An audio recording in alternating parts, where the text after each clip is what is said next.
7시가 되었네요. 안녕하세요. 김성현이라고 합니다. 예, 만나서 반갑고요. 항상 보면 수업할 때마다 이렇게 좀 학생들보다 먼저 와가지고 기다리려고 그러면 특히 항상 첫 수업 같은 경우는 그럴 경우 참 난감해요. 학생들하고 무슨 얘기를 해야 될지 뭐 이제 아직 뭐 안면도 없는 상태에서 그런 것들이 상당히 좀 이렇게 좀 부담이 되는데 뭐 낯섭니다. 지금 여러분들 되게 낯설고 제가 지금 또 학원이라고 하는 이제 환경에 지금 아직까지 좀 적응을 갖다 좀 많이 못한 이제 이런 상태이기 때문에 뭐 앞으로 이제 여러분들이 원하는 수업을 갖다 잘 할 수 있을지 거기에 대한 이제 부담도 솔직히 가지고 있습니다. 하지만 뭐 제가 프랑스에서 귀국해가지고 지금 현재 대학에서 10년 정도 이제 수업 강의를 갖다 계속 해왔고요. 중간중간에 무슨 뭐 공무원들 무슨 뭐 연수라든가 학술대회라든가 이런 것들을 좀 많이 해봤습니다만은 그 경험들을 갖다 바탕으로 해가지고 제가 할 수 있는 범위 내에서 정치학이라고 하는 걸 갖다 여러분들이 좀 단기간에 가장 쉽게 키워드를 갖다 뽑아가지고 쉽게 이해를 할 수 있는 그런 수업을 갖다가 뭐 짧은 시간 동안 좀 만들어 보려고 한번 노력을 갖다 좀 하도록 하겠습니다. 여러분들 좀 많이 도와주시기 바랍니다. 아직까지 뭐 초짜 선생님이니까요. 학원에서는. 자, 오늘 첫 수업이니까요. 첫 수업이니까 뭐 간단하게 여러분들이 처음이자 이제 마지막으로 제 소개를 갖다 좀 이렇게 들으실 기회를 갖다 좀 전달해 드리겠습니다. 제 이름은 김성현이고요. 뭐 여러분들이 뭐 강의 자료 같은 거 이미 그 통해서 알고 계시기 때문에 뭐 이제 한양대학교 그 정치외교학과를 갖다가 1995년도에 졸업을 했습니다. 졸업을 하고 그러니까 뭐 대학원을 갖다가 그 졸업식을 갖다 하기 며칠 2달쯤 전에 프랑스로 건너가서 파리 10대학에서 정치학 이제 석사를 갖다 하고요. 프랑스는 지금은 이제 없어졌지만 옛날에는 대의학라고 하는 과정이 있었어요. 이 대의학라고 하는 과정이 이제 박사과정에 들어가기 전에 석사 학위자들 중에서 연구를 갖다 잠깐 동안 이제 심화시키는 그런 이제 과정이라고 할 수 있는데 대의학라고 하는 이제 그 과정에 들어가가지고 이제 저는 이제 국제정치 쪽으로 해가지고 학위 논문을 갖다 이제 썼습니다. 대화를 갖다 마친 다음에는 이제 파리 10대학에서 이제 계속 이제 있다가 그러니까 파리 정치대학이라고 이제 여러분들 뭐 그러니까 우리나라 이제 정치학 개론들이 좀 이렇게 좀 구라를 좀 많이 쳐가지고 정치학 개론 보면은 무슨 뭐 그 정치학의 기원이 무슨 콜롬비아 대학으로 나오고 있는데 콜롬비아 대학보다 수십 년 앞서가지고 이 지구상에서 처음으로 Political Science, 시앙스 폴리틱이라고 하는 말을 갖다 쓴 학교가 프랑스에 있어요. 파리 정치대학이라고 요즘 불리고 있는 그런 이제 학교인데 그 학교에서 이제 박사과정에서 이제 스카우트 제의가 들어와가지고 거기서 이제 국제관계 쪽으로 해서 특히 국제무역 쪽으로 해가지고 박사 논문을 갖다 이제 준비를 하다가 원래 제가 이제 프랑스 유학을 갖다 이제 가게 된 이제 목적은 이제 그 피에르 브루디에라고 하는 이제 사회학자한테 감명을 많이 받아가지고 이제 유학을 갖다 갔던 거였고 우연한 기회에 이제 뭐 그 파리 정치대학이 학문적인 풍토도 별로 맞지도 않고 그리고 또 뭐 이렇게 관료를 갖다 양성하는 이제 그런 학교에 대해서 좀 답답함을 느끼고 있다가 브루디에 선생님을 갖다 이제 만나게 됐죠. 만나게 됐고 선생님께서 이제 사회학 쪽으로 전공을 바꿔가지고 최종 학위를 해보면 어떻겠느냐 그래서 그러니까 최종 학위는 이제 사회학으로 바꿔서 파리 사회과학 고등연구원에서 정치사회학으로 이제 박사학위를 받았습니다. 학위에 대해서는 뭐 그 정도 이제 말씀을 드리고요.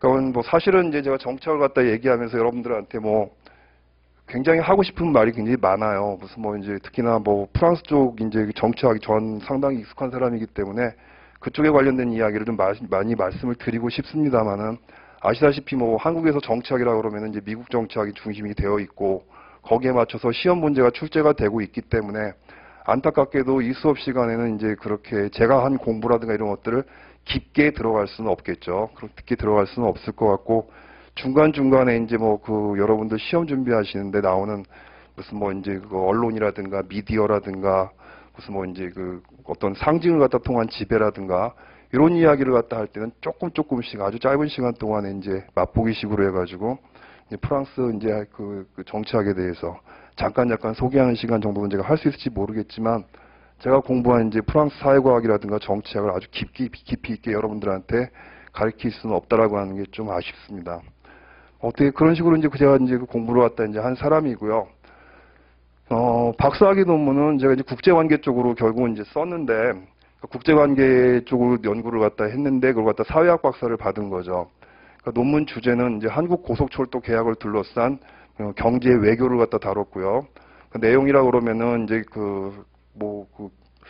거대 국제 계약이 이제 체결되는 과정에 있어가지고, 그러니까 외교뿐만이 아니라 특히 이제 로비라든가 이런 것들이 어떻게 네트워크를 형성을 해가지고 거대 국제 계약이라고 하는 것을 사회적으로 구성해 나가는지, 그거를 갖다 가지고 제가 750페이지짜리 이제 학위 논문을 갖다 쓰고, 그러고 이제 귀국을 했습니다. 2004년도에 귀국해서는 처음에는 이제 뭐 그 제 경력이 이제 철도 쪽으로 이제 공부를 갖다 좀 하다 보니까 우리나라에서 이제 고속철도 KTX를 갖다 이제 만들어 가지고 해외에다 수출하기 위한 전략을 정부라든가 이제 기업들이 세우고 있었었는데, 거기에 들어가고 이제 외교 정책 자문위원으로서 이제 그 일을 갖다 좀 했었어요. 뭐 이제 근데 거기 있다 보니까는 뭐 학교에 이제 그 다시 들어갈 이제 기회가 없어질 수도 있다라고 하는 생각이 들어가지고, 차라리 무슨 뭐 이제 관료로라든가 무슨 뭐 국책연구원 이런 커리어보다는 시간 강사를 뛰더라도 이제 학교로 가고 싶다라고 하는 생각이 들어서 박봉을 갖다 무릅쓰고 이제 그 학교로 이제 갔습니다. 가가지고 오랫동안 제 모교에서 이제 연구교수로 지금까지 재직을 갖다 좀 하고 있고요. 뭐 지금 우연한 기회에 그 합격의 그 법학원에서 강의를 한번 해보지 않겠냐라고 한 제안이 들어와서 고민을 갖다 하다가 제가 학원은 잘 모르지만 한번 해보자라고 하는 생각을 갖다 가지고 이 자리에 서게 됐습니다. 뭐 이 정도로 해갖고 제 소개는 마치고요. 보니까 그 학원 강의가 무료 강의가 있고 본 강의가 이렇게 있더라고요. 일순환 강의가 있는데, 무료 그 특강 그 4번의 그 시간 동안 정치학에 대해서 뭘 얘기를 할까, 사실 내심 이제 고민을 갖다 좀 제가 많이 했어요. 정치학이라고 하는 학문이 뭐 굉장히 이제 뭐 다양한 분야를 갖다 다루고 있는 학문이기 때문에 4번의 수업 동안에 이제 뭐를 할 수 있을까라고 이제 생각을 갖다 좀 고민하다가, 여러분들 아시다시피 정치학 교재 같은 것들이 굉장히 많죠. 여러 가지 교재가 있고, 그다음 또 그 시험과 관련된 여러 가지 무슨 그 수험서라든가 이런 것들이 굉장히 많은데, 그러니까 우리 그 전공 서적에도 그렇고 수험서도 그렇고 정치를 연구하는 데 있어서 가장 기본적인 그런 내용들이 좀 빠져 있습니다. 그러니까 예를 들어서 여러분들이 오늘 얘기하게 될 합리성 또는 무슨 합리적 행위자, 합리적 선택, 이런 이야기들은 굉장히 많이 듣고 거기에 대한 내용 설명 같은 것들이 교재에 많이 나와 있지만은, 정작 보면 합리성이란 무엇인가, 그걸 둘러싼 논쟁이 뭔지, 그 합리성이라고 하는 걸 이해하는 게 왜 중요한가, 거기에 대한 이야기들이 교재에 나오질 않아요. 어떤 책을 봐도 나오질 않습니다. 더 나아가서 나중에 여러분들이 보면 뭐 이제 구조라든지 행위자라든지 이런 얘기들을 갖다 굉장히 많이 들을 텐데, 추상적으로 해갖고 무슨 뭐 구조는 뭐 그 개체의 합으로 이루어진 전체다, 지속성을 갖다 가지고 있고 반복성을 갖다 가지고 있다, 기타 등등의 매우 추상적인 이야기를 갖다 하고 있는데, 그 개념들 하나하나가 왜 중요하고 그런 것들이 정치를 갖다 이해하는데 어떤 구체적인 의미를 갖다 가지고 있는지를 갖다 설명해주고 있는 책들이 거의 없습니다. 그래가지고 제가 4주 동안에는 이런 그 매뉴얼들에 나와 있지 않지만 굉장히 기본이 되는 그런 이제 주제들을 중심으로 해가지고 먼저 설명을 드리고요. 그 개념들을 중심으로 해가지고 정치와 관련된 이 교재에 나오는 몇 가지 현상들을 갖다 여러분들이 좀 더 이해하기 쉽게 도움을 갖다 주는 그런 수업이 무료 강의에는 좋겠구나라고 하는 그런 생각을 해서 강의를 갖다 좀 짜봤습니다.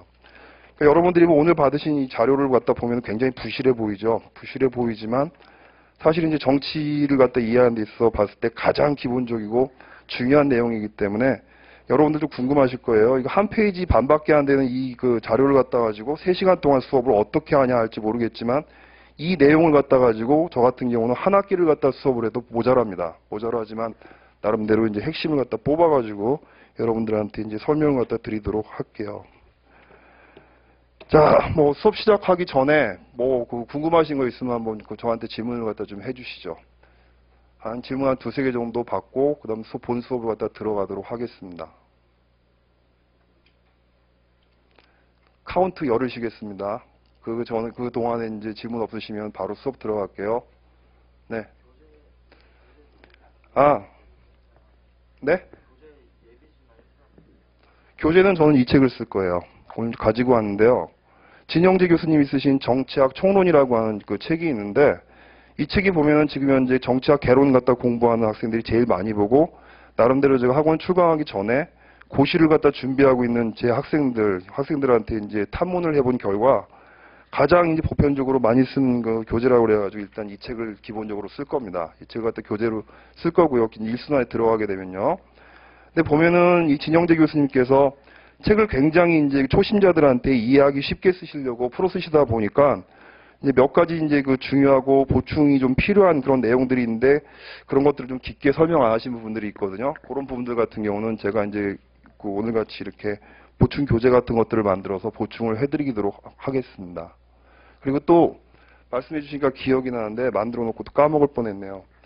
강의 카페를 하나 만들었어요. 지금 이제 뭐 그 만든 지가 얼마 안 돼가지고 올라간 건 아무것도 없어요. 아무것도 없는데 다음 시간이 우리가 주말이 끼고 연휴가 끼고 그러니까 월요일 날 여러분들하고 나하고 다시 만날 것 같은데 당장에 다음 시간에 여러분들이 읽으면 도움이 될 만한 그런 그 논문들이라든가 이런 것들이 몇 개가 있습니다. 그런 것들을 갖다가 카페에다 올려놓을 테니까 읽고 오시면은 아무래도 여러분들 이해력이 몇 배 배가가 되겠죠. 근데 이제 바쁘시면은 그냥 이제 뭐 와서 이제 들으시면 뭐 제가 요약을 해드리겠습니다만은 나중에 학습 자료를 갖다가 이제 그쪽에다 올리는 걸로 이제 그렇게 할 테니까 활용을 좀 많이 해주세요. 궁금하신 거 있으면 계속 질문을 달아주시고요.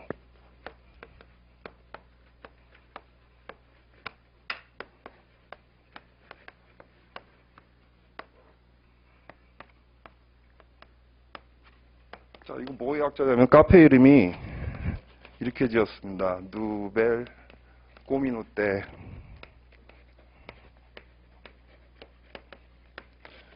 프랑스에서 공부했다고 티내느냐 그래서 그렇게 지은 게 아니고 제가 한국에 와서 경험해 보니까 아이디라든지 무슨 뭐 카페명이라든지 뭐든지 간에 이제 쓸 때는 불어를 쓰면 중복되는 게 없어요. 그래가지고 이제 불어로 쓴 거니까 여러분들이 뭐 프랑스에서 공부했다고 티내려고 그러나 뭐 이런 생각은 좀 하지 말아 주시고요. 그러니까 그 이제 그 일순환 자료 같은 경우는 저희들이 정치학 총론을 갖다 가지고 이제 그 교재로 쓰도록 하겠습니다. 또 다른 질문 있으세요? 네, 없으시면은 이제 다이나믹한 정치학 수업으로 들어가도록 하겠습니다. 정치학 되게 재밌어요. 되게 재밌고 다이나믹하고 쉬운 학문이에요. 그러니까 뭐 저 같은 경우는 맨 마지막에 사회학 박사학위를 받았습니다만은 공부를 갖다 하면서 사회학 공부를 하면서 아 정치학이라는 학문이 좀 이렇게 그렇게 어려운 건 아니었구나. 몇 가지 핵심 키워드를 잡으면 쉽게 이해할 수 있구나라고 하는 그런 느낌을 갖다 옛날부터 좀 많이 받았어요. 자, 오늘도 재밌는 그런 이제 정치학에 대한 이야기 지금부터 시작을 하도록 하겠습니다. 여러분들 교재, 제가 이제 그 한 페이지 반 만든 이 교재를 보시면요. 자, 첫 번째 제목을 갖다가 오늘 이제 오늘하고 다음 시간까지 다루게 될 그 내용을 갖다가 정치를 과학적으로 연구한다는 것이란 무엇인가라고 하는 그런 이제 주제로 해가지고 제목을 달았습니다. 여러분들 보면은 정치를 갖다가 정치학이라고 하는 우리가 수업이 뭐냐면 이것이 여러분들 시험 과목이 정치가 아니라 정치학이죠. 그렇죠? 정치와 정치학은 엄연히 다릅니다. 여러분 정치학을 갖다 영어로 뭐라 그래요?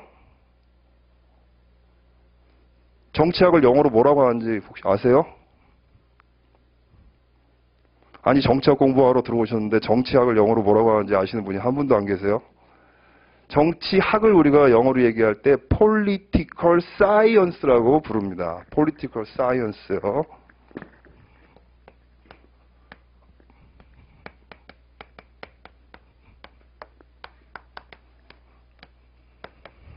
자, 여기서 중요한 게 항상 보면 여러 가지 교재들을 갖다 놓고 보면은 정치란 무엇인가를 갖다가 정치학이라고 하는 그 교재에다 설명들을 많이 해놓고 있는데 그거 엄연히 잘못된 거예요. 제가 봤을 때는. 우리가 공부하는 거는 정치학입니다. 사이언스가 되게 중요해요. 그리고 여러분들이 사이언스에 얽힌 비밀을 갖다 여러분들이 풀게 되면요. 어려운 것도 아니에요. 풀게 되면은 나중에 여러분들 뒤에 가게 되면 막 골치 아픈 얘기들 많이 나와요. 무슨 뭐 이제 모더니즘, 포스트 모더니즘, 컨스트럭처리즘 막 그래가지고 컨스트럭티비즘 그래가지고 뭐 구성주의니 포스트 모더니즘이 뭐 굉장히 어려운 얘기들이 많이 나오는데 자, 이 사이언스의 본질을 갖다 파악하게 되면 전혀 어려운 얘기들이 아니거든요. 그러니까 이제 우리가 이제 오늘 이제 얘기할 얘기는 political science를 갖다 다루게 되는데 이 사이언스에 대한 이야기들을 갖다가 이제 오늘하고 다음 시간까지 해가지고 풀어 나가도록 할게요. 자, 우리가 이제 정치학이라고 하는 걸 얘기할 때 지금 내가 강조했던 게 사이언스라고 하는 얘기를 되게 많이 했는데, 그러니까 지금 첫 강의에는 주로 이제 사이언스에 대한 이제 그 내용들이 좀 이렇게 좀 줄을 이루게 될 겁니다. 자, 사이언스라고 하는 것은 여러분들이 보면은 어떤 관찰을 갖다 이제 대상에 눈앞에 전개되는 대상들을 갖다 이제 관찰을 하고요. 관찰을 갖다 한 내용들을 갖다가 정리를 갖다 하고 그 정리한 내용들을 갖다 토대로 해갖고 비교를 하죠. 비교를 하고 그것들을 갖다 토대로 해가지고 보편적인 어떤 논리의 체계, 이론적인 체계를 갖다 만들어 나가는 것을 갖다 우리가 사이언스, 과학적인 방법이라고 이야기를 하고요. 그리고 또 그렇게 만들어진 이론이라든가 어떤 체계 같은 것들이 또 다른 경험적인 관찰을 갖다 통해 가지고서 계속해서 수정해 나가면서 결국 궁극적으로 진리라고 하는 가장 이제 본질적인 그런 진리를 향해서 우리가 나아가게 된다라고 하는 그런 이제 그 학문하는 방법을 갖다 우리가 과학적 방법이라고 이야기를 합니다. 이 지금 말씀드린 과학적 방법이라고 하는 거는요, 근대의 산물이에요.